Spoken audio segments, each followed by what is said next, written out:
Okay, so in the past I've actually done this fight, but this was, of course, I did modern Thor and Wonder Woman. That would have been 2012, so I did a much older one. I have people very much tell me that Wonder Woman has changed significantly since then. So this is now the Rebirth era Wonder Woman, looking at modern era Thor.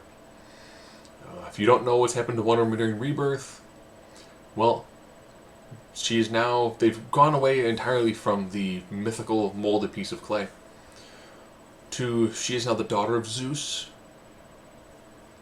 She has some of the powers of Zeus. Oh! And she is also currently the god of war. So she has the power of Zeus that she keeps on her wraps using the bracelets, as well as she is the god of war. So she has been significantly increased when it comes to power. This, of course, is modern era Thor Odinson, not current Jane Foster Thor. So as always, I do my 9 criteria system, where it's intelligence, vitamin, strength, speed, durability. I don't think I need to really go through too many of those. So we'll look at modern era Thor versus I'd almost have to say she's been upgraded twice. Beyond now having Zeus as an actual father figure, which they've hinted at back and forth throughout all of the multiple reiterations of her origin, and now she's also the god of war. So here we go. Intelligence is going to go to Wonder Woman. Before she became god of war, I still give her the edge. She has experience. I'd probably say experience edge goes to Thor when it comes to educational background, when it comes to a philosophical background. Wonder Woman has been taught a tremendous amount of she's taught both the physical side of things as well as the more intellectual side of things. In the comics for quite some time, she might not be anymore. She actually was an ambassador to the UN. She actually was an ambassador to the UN in real life as well. But now we're combining all of that with all the additional knowledge she gains as being the god of war. Fighting ability. In this one, it could be easily a toss between these two. Wonder Woman is one of the greatest fighters when it comes to the Amazon side of things. That is not significantly augmented by the fact that, also her being the god of war, she's considered the greatest soldier ever. So she's going to be a tremendously skilled fighter. Strength. Wonder Woman up to this time has been considered either the equivalent or slightly below Superman. Normally they're on equal footing because she's a vastly better fighter than Superman. Thor is normally considered to be Superman or higher. Again, you make the case either way who is stronger, Superman or Thor. Why use Superman as a measuring stick? Currently, again, we're like 8 issues into Rebirth, Wonder Woman's considered to be Superman or above because of the increased strength that she has due to being the god of war. Ironically, she can hit a berserker strength mode if she has to remove her bracelets. So she removes the bracelets, she hits her own warrior madness, versus Thor, who can go into warrior madness a bit easier than actually have to remove articles of clothing. So I'm actually going to give the strength edge to Thor, because Thor is normally considered Superman or higher, where Wonder Woman now, they're theorizing she's above Superman. But I'll still give a slight edge in strength to Wonder Woman. Speed, I'll still give the speed edge to Wonder Woman, probably because given her size, her stature, her lack of armor, she actually is going to be someone has more agility. They're both incredibly fast individuals. If I'm looking at a direct, straight route, Thor, through the combination of Mjolnir and strength, can twirl that hammer and can do a tremendously fast, straight shot. But it's a combination of agility as well as overall speed. If I'm looking at just how fast we want to go from point A to point B, then yes, Thor using Mjolnir and his hand amount of strength can actually travel pretty quickly in one direction. But I do think that given the overall size difference, with the overall agility difference, I think that Wonder Woman has a slight edge when it comes to speed. I give vulnerability to Thor.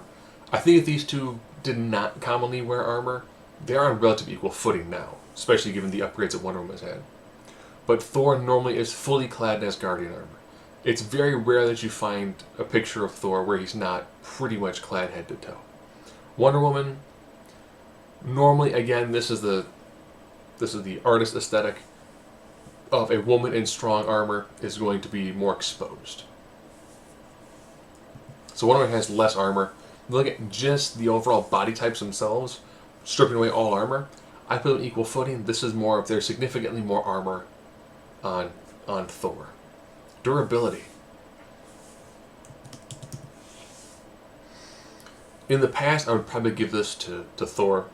Both of these two pretty much will fight until they drop dead. And they're going to fight for strength. They do not require food. They do not require water. These are two of probably the most perfect fighting machines. If you look at just the two main universes. But now, upgrade to being also the god of war. So one of the benefits of being Ares, especially from the DC Universe standpoint, is as a fight goes on, as aggression goes on, yeah, she's going to get, it's going to be almost impossible for her to get tired in this sort of combat. Because she's going to be used that much more, the fight's going to wear on and wear on. Thor's going to get kind of tired. Wonder Woman, thanks to the god of war, is not going to get tired. EP. Again, Thor, well, I use EP and versatility, again, Thor. It's because he's wielding Mjolnir. Mjolnir is an impressive piece of equipment. I mean, he is wielding an artifact. Whether it comes to blasting the Odin force, the fact that he can throw it, the storm abilities. I mean, there's a lot of abilities and some great skills that come along with the hammer of Thor. Now, I know I'm going to hear, but Wonder Woman can channel some of the abilities of Zeus. She hasn't used them a lot yet, probably because they're still in the, we're 7 issues in, they're not going to show the full extent of her powers. But at this point in time, plus she also lost the lasso. So at this point in time, she's stronger, but they haven't shown, she's going to have some weather control abilities. On par with that with Mjolnir, doubtful. If she would remove the bracelets and go full 100% Rage God mode with the full powers of Zeus, being a Hydra Amazon, and the full powers of the God of War, who knows what she's capable of doing. Now I got an X Factor. I'm going to give X Factor to Wonder Woman. Main reasons why. If she removes the bracelets, there's no telling how powerful she's going to be. Thor's hammer, I'll be honest, I think if she touches it, it's hers. I mean, I would highly doubt that the hammer of Thor wouldn't find one of the most supreme warriors to be worthy. If that ends up being the case, we're looking at this is a 7-2. If she can wrest the hammer from Thor, and it works for her, Thor is going to be a strong, invulnerable individual being beaten down by someone wielding Mjolnir, being the god of war, the daughter of Zeus, and one of the most trained Amazons.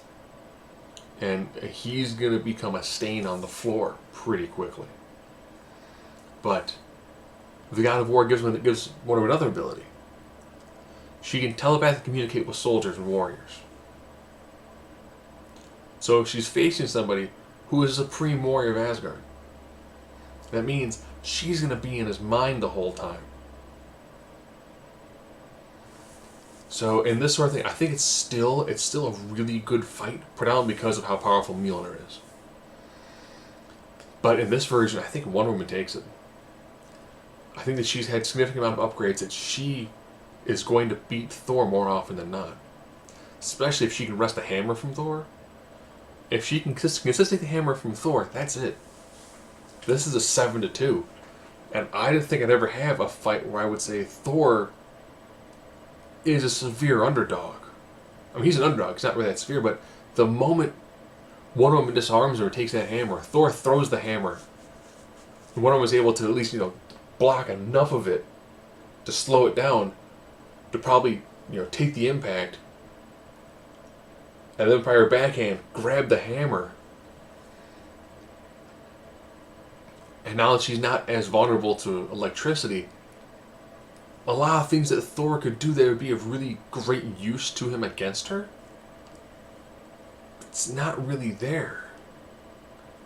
The new Wonder Woman Rebirth, I'd like to see where they're going to take that character at, because right now, that character is a stomper. This is a character who seems like probably fairly easily be on stomping gods, who will have to, when it's time to deal with men, or the world of man, it's going to be like, okay, step it down, step it down, step it down, step it down. It'll be like that, I'm going to paraphrase the line from Superman facing Darkseid in his Justice League Unlimited. And it's like fighting in a world of glass, where you don't want to cut loose. And that's an impressive Wonder Woman. Easily making her potentially the top tier in the DC universe. We'll get him, of course, with Dr. Manhattan, because he effectively now is a reality where he's outside of time and space.